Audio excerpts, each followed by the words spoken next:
హే guys ఎలా ఉన్నారు? Welcome back to my channel. This is Prem tutorials 20. So ఈరోజు మనం ప్రీవియస్గా ఆల్మోస్ట్ 2-3 క్లాసెస్ నుండి జాగ్రత్తగా సాల్వ్ చేసుకుంటూ వస్తున్నాము. సో అలానే ఈరోజు ఎస్ఎస్సి జీడీకి సంబంధించిన కొన్ని ఇంపార్టెంట్ క్వశ్చన్స్ని సాల్వ్ చేసుకుంటూ వద్దాము. సో అదే, a person distributes his pen among 4 friends A B C D in the ratio 1/3:1/4:1/5:1/7. What is the minimum numbers of pen should have? So ఇక్కడ స్టార్టింగ్లో ఏమి ఇచ్చారంటే, ఒక పర్సన్ అనేటువంటి వాడు ఒక ఫోర్ ఫ్రెండ్స్కి పెన్స్ని డివైడ్ చేస్తూ వచ్చాడనమాట. సో ఆ ఏ రేషియోలో డివైడ్ చేస్తూ వచ్చాడంటే 1/3, 1/4, 1/5, 1/7 అనమాట. సో ఈ విధంగా డివైడ్ చేస్తూ వచ్చాడనమాట. ఇప్పుడు ఆ క్వశ్చన్ ఎలా సాల్వ్ చేయాలో చూద్దాం. చూడండి. సో మనం ఫస్ట్ క్వశ్చన్ని జాగ్రత్తగా చదవాలి. సో క్వశ్చన్ ఏంది? A person distributes his pen among 4 friends A B C D. So first ఆ 4 ఫ్రెండ్స్ యొక్క డీటెయిల్స్ ఏబిసిడి అనమాట. సో వాటి యొక్క రేషియో ఎలా ఇచ్చాడు? 1/3. ఏ అనేవాడికి 1/3, అలానే బి అనేవాడికి 1/4, సి అనేవాడికి 1/5 అండ్ డి అనేవాడికి 1/7 అనమాట. సో ఎప్పుడైనా సరే పెన్స్ని ఇలా ఫ్రాక్షన్స్గా, ఏదన్నా మెటీరియల్స్ని కానీ పెన్స్ని కానీ వాట్ ఎవర్ ఇట్ ఈస్, ఇలా ఫ్రాక్షన్స్గా డిస్ట్రిబ్యూట్ చేయడానికి వీలు పడదనమాట. సో అప్పుడు మనం ఏం చేద్దామో చూడండి. ఈ 1/3, 1/4, 1/5, 1/7 ఉంది కదా. ఫస్ట్ వీటన్నిటికి కూడాను ఈ 3, 4, 5, 7 ఈ డినామినేటర్స్కి ఎల్సిఎం ఎంతో ఐడెంటిఫై చేయాలన్నమాట. సో ఎల్సిఎం అంది ఎంత వస్తుంది చూడండి. 3, 4, 5, 7. 3 4 12 అవుతుంది. 12 5 60, 6 7 42, 0 ఉంటుంది కాబట్టి 420 అవుతుంది అనమాట. సో ఈ వీటి యొక్క ఎల్సిఎం ఎంత అవుతుంది మనకి? 420 అవుతుంది. సో ఎల్సిఎం వచ్చేసరికి మనకి ఓవరాల్గా 420 అవుతుంది అనమాట. సో అప్పుడేమవుతుంది? 3, 4, 5, 7. సో వీటి యొక్క ఎల్సిఎం ఓవరాల్గా ఎంత అవుతుంది మనకి? 420 అవుతుంది. ఓకేనా? 420 అవుతుంది. సో ఇప్పుడేం చేయాలంటే, ఈ 420 ఉంది కదా, సో మొత్తాన్ని కూడాను 420తో డివైడ్ చేసుకోవాలి. అప్పుడు మనం రేషియో అనేటువంటిది మనకు ఒక నెంబర్స్ ఫార్మాట్లో వచ్చేస్తుంది. సో ఈ యొక్క 420 ఎలా డివైడ్ చేసుకుంటాం చూడండి. ఆల్రెడీ 3 ఉంది కాబట్టి మల్టిప్లికేషన్ చేసుకోవాలి. 1/420 divided by 3.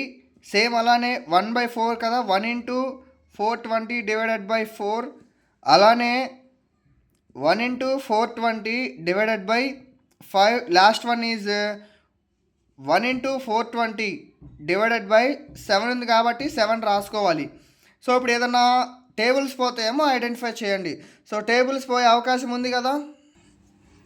So again 3 1s are 3, next 1 ఉంటుంది, 3 4s are 20. సో ఓవరాల్గా మనకి 140 వస్తుంది. ఓకేనా? 140. నెక్స్ట్ అగైన్ 4 1s are 4 అవుతుంది. నెక్స్ట్ 0 ఉంటుంది. 4 5s are 4 5s are ఎంత అవుతుంది మనకి? 4 5s are 20 అవుతుంది. సో అప్పుడు మనకు ఓవరాల్గా 105 వస్తుంది. అలానే 5 టేబుల్తో క్యాన్సిల్ చేసుకుంటే 5 1s are 5 అవుతుంది కదా. 5 8s are 40 అవుతుంది. అలానే ఇంకా 2 ఉంటుంది కాబట్టి 5 4s are 20గా అవుతుంది. Next 7 1s are 7 60s are. ఓకేనా? సో ఓవరాల్గా ఎంత వచ్చింది? 84 అండ్ 60. సో ఓవరాల్గా మనకి ఈ వాల్యూస్ అయితే వచ్చాయన్నమాట. 140, 105, 84 అండ్ 60. సో మనం ఇక్కడ క్వశ్చన్లో అబ్జర్వ్ చేసుకుంటే ఏమన్నాడు? మినిమం నెంబర్స్ అనమాట. సో మినిమం నెంబర్స్ అన్నప్పుడు, ఓకేనా, మినిమం నెంబర్స్ అన్నప్పుడు ఏం చేయాలి? ప్రతిదాన్ని కూడా ఎక్స్ తోటి మల్టిప్లికేషన్ చేయాలి.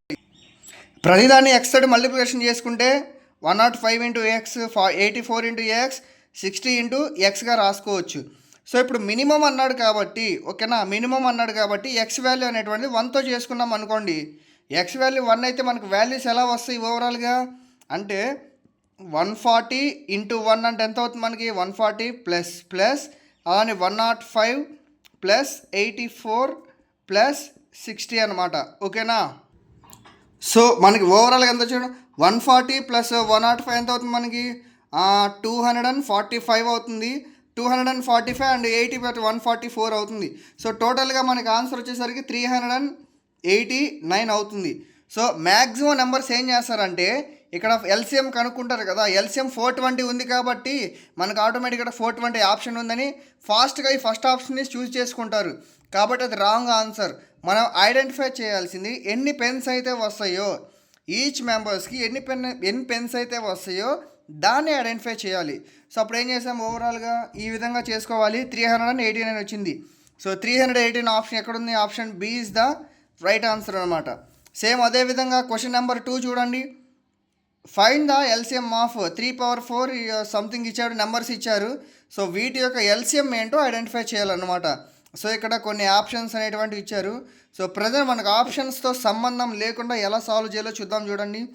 సో మనకి ఇప్పుడు ఎల్సిఎం ఐడెంటిఫై చేయాలంటే ఒక ట్రిక్ ఉంటుంది అనమాట. సో ఆ ట్రిక్ ఏంటో చూద్దామా.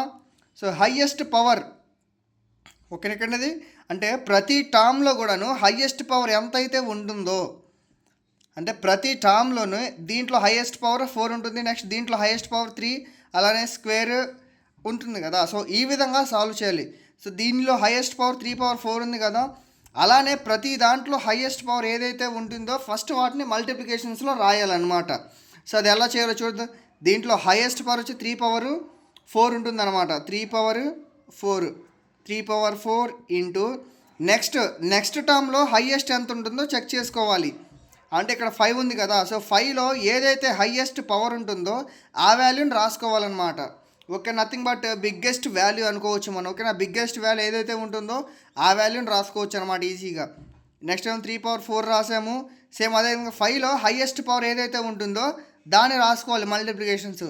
ఇంటూ 5 క్యూబ్, ఇదే కదా హయ్యెస్ట్ పవర్ ఉంటుంది, 5 into cube. Next 7 highest power ఏముంటుంది, 7 హయ్యెస్ట్ పవర్ అనేటువంటిది లేదనమాట ఇక్కడ. 7 యొక్క హయ్యెస్ట్ పవర్ అనేటువంటిది 7 స్క్వేర్ కదా. సో ఇంటూ 7 స్క్వేర్గా రాయాలి. నెక్స్ట్ 11 యొక్క హయ్యెస్ట్ పవర్ ఏదైతే ఉంటుందో అది 11 యొక్క హయ్యెస్ట్ పవర్ ఎంత ఉంది, ఇక్కడ 11 ఉంది, 11 స్క్వేర్ ఉంది, 11⁴ ఉంది. సో హయ్యెస్ట్ పవర్ ఏమవుతుంది, 11⁴ అవుతుంది. సో ఈ విధంగా రాయాలి. సో ఫైనల్గా ఆన్సర్ ఇదే. సో ఈ ఆన్సర్ ఏ ఆప్షన్స్లో ఉందో చెక్ చేయండి. ఈ ఆప్షన్స్ మనకు ఆప్షన్ బి అనమాట. ఆప్షన్ బి అనేటువంటిది కరెక్ట్ ఆన్సర్ ఉంది. ఓకేనా. ఫర్ ఎల్సిఎం ఎలా అన్నప్పుడు లీస్ట్ కామన్ మల్టిప్లికేషన్స్ అప్పుడు ఏం చేయాలి అని అంటే ఏదైతే హయ్యెస్ట్ పవర్ ఉంటుందో ప్రతి దాంట్లో కూడా హయ్యెస్ట్ పవర్ ఏ నెంబర్ అయితే ఉంటుందో ఆ నెంబర్ వైజ్గా రాసుకుంటే మనకు ఎల్సిఎం ఐడెంటిఫై చేయొచ్చు. సేమ్ ఇదే క్వశ్చన్స్కి హెచ్సిఎఫ్ అనమాట, హయ్యెస్ట్ కామన్ ఫ్యాక్టర్ ఎలా ఐడెంటిఫై చేయాలో చూడండి. హెచ్సిఎఫ్ అనమాట. సో దీనికేమో హయ్యెస్ట్ బిగ్ వాల్యూ తీసుకున్నాము, దీనికి అలానే ఏం చేయాలి, స్మాలెస్ట్ వాల్యూ అనమాట. స్మాలెస్ట్ వాల్యూ ఏదైతే ఉంటుందో అదే మనకి హెచ్సిఎఫ్ అవుతుంది, హయ్యెస్ట్ కామన్ ఫ్యాక్టర్ అవుతుంది. సో మనం ఫస్ట్లో ఇక్కడ అబ్జర్వ్ చేసుకున్నాం అనుకో, ఏముంది ఇక్కడ దీని యొక్క అంటే ఫస్ట్ 3 నుంచి వెళ్తున్నాం కదా, 3 యొక్క లోయెస్ట్ పవర్ ఏముంది, 3 స్క్వేరే కదా, 3 స్క్వేర్ ఇంటూ అలానే నెక్స్ట్ 5 యొక్క లోయెస్ట్ ఏముంది, ఇక్కడ 5 ఉంది, యాస్టీజ్గా 5 రాస్తాము. అదేవిధంగా 7 యొక్క లోయెస్ట్ పవర్ ఎంత ఉంది, 7/0 ఉంది కాబట్టి ఏం లేకపోతే జీరోనే కదా, 7/0 ఉంది కాబట్టి రాయాల్సినటువంటి అవసరం లేదు, కానీ ఇక్కడ లేదు కాబట్టి రాయాల్సిన అవసరం లేదనమాట. నెక్స్ట్ 11 యొక్క లోయెస్ట్ పవర్ ఏదైతే ఉంటుందో అదే అవుతుంది ఇంటూ 11. ఓకేనా. సో అప్పుడు ఆప్షన్ డి అనేటువంటిది కరెక్ట్ అవుతుంది హెచ్సిఎఫ్ ఇచ్చినప్పుడు. కానీ మనకి ఇక్కడ ఎల్సిఎం కనుక్కోమన్నాడు కాబట్టి అప్పుడు ఏమవుతుంది, option B is the correct answer అవుతుంది. నెక్స్ట్ క్వశ్చన్ అబ్జర్వ్ చేసినట్లయితే మనకి ఇక్కడ in what ratio should tea costing 90 per kg be mixed with tea costing 150 per kg. So what by selling the mixture of rupees 143 per kg for the profit of 30% అని ఇచ్చాడు అనమాట. Question ఇలా ఇచ్చాడు. So question ఎలా ఇచ్చినా సరే first ఇచ్చినటువంటి డీటెయిల్స్ని యాస్టీస్గా రాసుకోవాలి. సో ఇక్కడ ఏమి ఇచ్చారు, 90 per kg అని ఇచ్చాడా, first should tea costing of 90 per kg ఇచ్చాడు. సో ఫస్ట్ దాన్ని అది రాసుకోండి, 90 per kg ఇచ్చాడు. సేమ్ అదేవిధంగా మిక్స్డ్ విత్ ఎంత డాలర్ మిక్స్ అయింది, 150 per kg. అంటే 90 per kg అనేటువంటిది టీ కాస్టింగ్ అనేటువంటిది 150 per kg దాంట్లో మిక్స్ అయింది అంటున్నాడు. ఓకేనా, మిక్స్ అయింది అని అంటున్నాడు. సో ఇప్పుడు ఏం చేయాలి, సో ఇంకా డీటెయిల్స్ ఏమి ఇచ్చారో జాగ్రత్తగా ఐడెంటిఫై చేయాలి. సో ఇంకా డీటెయిల్స్ ఏమి ఇచ్చారు, so that by selling the mixture of 143 per kg for the profit of 30%. So మనకి ఇక్కడ 30% ప్రాఫిట్ తోటి 143 రూపీస్కి సేల్ చేశాడనమాట. ఓకేనా, ఈ మిక్చర్ తోటి 143 పర్ కేజీని సేల్ చేశాడు 30% ప్రాఫిట్తో. సో అప్పుడు ఈక్వేషన్ ఎలా చేసుకోవాలి? సో ఇది జాగ్రత్తగా అబ్జర్వ్ చేయండి. సో ఇది ఓవరాల్గా మనకి ఏదైతే ఉంటుందో దీన్ని కాస్ట్ ప్రైస్ అంటాం అనమాట. ఓకేనా, కాస్ట్ ప్రైస్ అనుకుంటాము. సో 90 పర్ కేజీని అలానే 150 పర్ కేజీ ఈ రెండింటిని మిక్స్ చేసినప్పుడు ఏమవుతుంది? సో మిక్స్ చేశారన్నమాట. సో అప్పుడు ఈ టోటల్ వాల్యూ అనేటువంటిది సో జాగ్రత్తగా అబ్జర్వ్ చేసుకుంటే 30% ప్రాఫిట్ అన్నాడు కదా. సో ఇక్కడ 30% ప్రాఫిట్ అన్నప్పుడు ఆటోమేటిక్గా 130 అవుతుందా? సో టోటల్గా 100 అనుకున్నప్పుడు ప్లస్ 30% 130% ఎంతకు సేల్ చేశాడు? 143కి సేల్ చేశాడు అనమాట. 143కి సేల్ చేశాడు. సో మనం అసలు 100%కి ఎంత అయితే ఉంటుందో దాన్ని అనుకుందాం అనమాట. సో 143 అంటే మన 100%కి 130%కి ఏమో 143 తీసుకున్నాము. ఫస్ట్ అసలు 100%కి మనం ఎక్స్ అనుకుందాము. సో దీన్ని ఎలా చేసుకోవచ్చు? ఆటోమేటిక్గా క్రాస్ మల్టిప్లికేషన్ యూస్ చేస్తాము. అప్పుడు ఏమవుతుంది? 140 అంటే 14300 అవుతుంది, డివైడెడ్ బై 130గా రాసుకోవచ్చు. అప్పుడు 0 0 క్యాన్సిల్ అయిపోతుంది. అప్పుడు 13 1s are 13 ఇంకా 1 ఉంటుంది, 13 ఉంటుంది కాబట్టి 13 1s are 13. సో ఓవరాల్గా మనకి 0 ఉంది కాబట్టి 110. టోటల్గా 110 పర్ కేజీకి రెండు మిక్సెస్ 110 పర్ కేజీకి సేల్ చేస్తున్నట్లు అనమాట. అంటే కాస్ట్ ప్రైస్ వచ్చేసరికి మనకి 110 కేజీస్ వచ్చింది. 110 కేజీస్ అనేటువంటిది కాస్ట్ ప్రైస్ వచ్చింది మనకి. సో మనం ఇప్పుడు ఏం చేయాలి? సో మనం ఈజీగా అబ్జర్వ్ చేయొచ్చు. సో ఇక్కడ 150 కేజీ ఉంది, ఇక్కడ 110. సో ఈ రెండు మిక్స్ చేసినప్పుడు ఏమవుతుంది మనకి? 150 మైనస్ 110 అంటే టోటల్లో నుంచి ఎంతైతే మిక్స్ అయింది అది మైనస్ చేసామనుకోండి. అప్పుడు 150 మైనస్ 110 ఎంత అవుతుంది మనకు? ఓవరాల్గా 40 అవుతుంది. సో 40 ఇక్కడ రాస్తాం. సేమ్ అదేవిధంగా 110 మైనస్ 90 అంటే మనకి ఎంత అవుతుంది? ఓవరాల్గా 110 మైనస్ 90 అంటే ఓవరాల్ మనకి 20 అవుతుంది అనమాట. సో అప్పుడు 0 0 క్యాన్సిల్ అయిపోతుంది. 2 1s are 2 2s are. So ఓవరాల్గా ఎంత అవుతుంది మనకి? So 2 1s are 2 2s are అంటే రేషియో మనకి 2:1 రేషియోలో మిక్స్ అయింది అనమాట. In what ratio should tea costing అన్నప్పుడు మనకి 2:1 రేషియోలో మిక్స్ అయింది. సో ఆన్సర్ అనేటువంటిది సి అవుతుంది అనమాట. ఓకేనా. సో నెక్స్ట్ క్వశ్చన్ చూడండి. So find the least number which when divided by 15 25 35 40 leaves remainders 10 20 30 35 respectively అని అన్నాడు.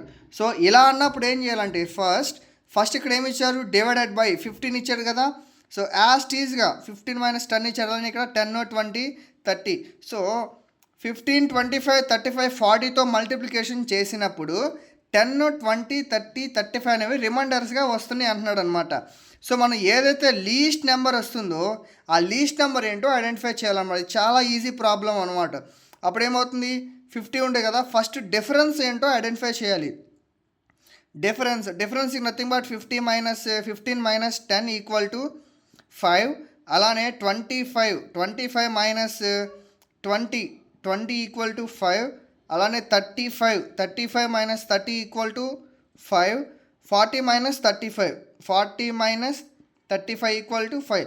సో ఓవరాల్గా అబ్జర్వ్ చేసుకుంటే డిఫరెన్స్ అనేటువంటిది ఓకేనా, డిఫరెన్స్ అనేది మనకి ఓవరాల్గా 5 వస్తూ వచ్చిందనమాట. సో మనకు ఓవరాల్గా డిఫరెన్స్ అనేటువంటిది డిఫరెన్స్ ఈక్వల్ టు 5 వచ్చింది. నెక్స్ట్ ఇప్పుడు వీటికి 40 ఎట్లా రాసుకోవచ్చు చూద్దాం. చూడండి 40 మనం రివర్స్లో రాద్దాం. 40 35 నెక్స్ట్ 25 అండ్ 15 అనమాట. సో 40ని ఎలా రాసుకోవచ్చు అంటే 8 into 5గా రాసుకోవచ్చు కదా. 8 into 5 మళ్ళీ 8ని ఎట్లా రాసుకోవచ్చు? 2 క్యూబ్గా రాసుకోవచ్చు. అప్పుడు ఏమవుతుంది? 2 into 2 into 5 అంటే 2 2s are 4 4 2s are 8 8 5s are 40 అనమాట. ఇంకా జాగ్రత్తగా అబ్జర్వ్ చేసుకుంటే దీని ఎట్లా 35 ఎట్లా రాసుకోవచ్చు? 3 into 5గా రాసుకోవచ్చా? సారీ 35 కదా, 5 7s are అంటే 5 into 7గా ఇక్కడ రాసి చూడండి. 5 into 7గా రాయొచ్చు. ఆల్రెడీ ఇక్కడ 5 తీసేసుకున్నాం కదా యాస్టీస్గా. సో రిమైనింగ్ ఏముంది? 7 ఉంది. సో ఫస్ట్ ఆ 7ని రాసుకోవాలి. నెక్స్ట్ 25 ఉందా? సో 25 ఎలా రాసుకోవచ్చు? 5 into 5గా రాసుకోవచ్చు. ఆల్రెడీ 5 తీసేసుకున్నాం కాబట్టి ఒక 5 తీసుకుని ఒక 5 యూస్ చేసేసాము. నెక్స్ట్ ఇంకొక 5 ఉంది కాబట్టి ఆల్రెడీ రాసాము కాబట్టి నాట్ ప్రాబ్లం అనమాట. నెక్స్ట్ 15 ఉంది.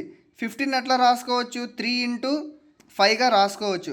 సో 3 ఇంటూ 5గా రాసుకున్నప్పుడు మనకు ఆల్రెడీ 5 తీసుకున్నాం కాబట్టి రిమైనింగ్ ఇంకా 3 వస్తుంది. సో ఇది ఎంతైతే వస్తుందో అదే మనకి ఎల్సిఎం అయిపోతుంది. అంటే మనకి ఇంకా ఆల్రెడీ ఇక్కడ 5 ఇంటూ ఒక 5 తీసుకోవాలి కదా. సో అప్పుడు ఇంటూ 5. సో 5 తీసుకున్నప్పుడు మనకి ఎంత వచ్చింది? 2 ఇంటూ 2 ఇంటూ 2 ఇంటూ 5 అంటే ఇక్కడ వరకు 40 అవుతుంది. 43 సార్ 120. ఓకేనా, 43 సార్ 120 అవుతుంది. 125 సార్ అంటే 12 ఇంటూ 5 60 అంటే 600 అవుతుంది. 600 ఇంటూ 7 సో 6 7 42 అంటే 4200 అనేటువంటిది ఆన్సర్ అవుతుంది. సో ఇప్పుడు ఏం చేస్తాం? ఇమీడియట్గా దీన్నే ఆన్సర్గా పెట్టేసి బి క్లిక్ చేస్తాం. సో ఇది బ్లండర్ మిస్టేక్ అవుతుంది. సో మనం అలాంటప్పుడు డిఫరెన్స్ ఎందుకు కనుక్కున్నాం మీకు ఐడియా రాలేదా? సో మనం ఇప్పుడు ఏం చేయాలంటే లీస్ట్ నెంబర్ అన్నాడు కదా. సో లీస్ట్ నెంబర్ అన్నాడు కాబట్టి సో వచ్చిన ఎల్సిఎం ఉంది కదా, ఎల్సిఎం మైనస్ డిఫరెన్స్ నెంబర్ వేసుకోవాలి. సో ఆ నెంబర్ ఓకేనా, ఆ నెంబర్ని మనం లీస్ట్ నెంబర్ ఐడెంటిఫై చేయాలంటే ఏదైతే ఎల్సిఎం ఉంటుందో దాంట్లో నుంచి డిఫరెన్స్ ఎంతైతే ఉందో దాన్ని మైనస్ చేయాలి. సో అప్పుడు ఓవరాల్గా ఎంత అవుతుంది? 4200లో నుంచి 5 మైనస్ చేసామనుకోండి 4195 అనేటువంటిది ఆన్సర్ అవుతుంది. సో అప్పుడు ఈజీగా option D is the correct answer అనమాట, 4195. ఓకేనా. సో క్వశ్చన్ ఎలా ఇచ్చినా సరే మనం చదివి అండర్స్టాండ్ చేసుకునే స్టేజ్లో ఉంటే సాల్వింగ్ అనేటువంటిది చాలా ఈజీగా ఉంటుంది. సో ఇంతవరకు చూసినందుకు లైక్ చేయండి, షేర్ చేయండి, సబ్స్క్రైబ్ చేయండి. సో మీకు ఇది హోంవర్క్గా ఇస్తాను, అది నెక్స్ట్ వీడియోలో ఎలా సాల్వ్ చేయాలో చెప్తాను అనమాట. సో ఇది మీకు హోంవర్క్ కింద ఇస్తాను. నెక్స్ట్ ఇది ఎలా సాల్వ్ చేయాలో నెక్స్ట్ వీడియోలో చెప్తాను. అలానే వీడియో నచ్చితే లైక్ చేయండి, ఫాలో చేయండి, సబ్స్క్రైబ్ చేయండి. అలానే మీ ఫ్రెండ్స్ ఎవరైతే కాంపిటేటివ్ ఎగ్జామ్స్కి ప్రిపేర్ అవుతున్నారో వాళ్ళకి ఈ వీడియోని షేర్ చేయండి. Thanks for watching.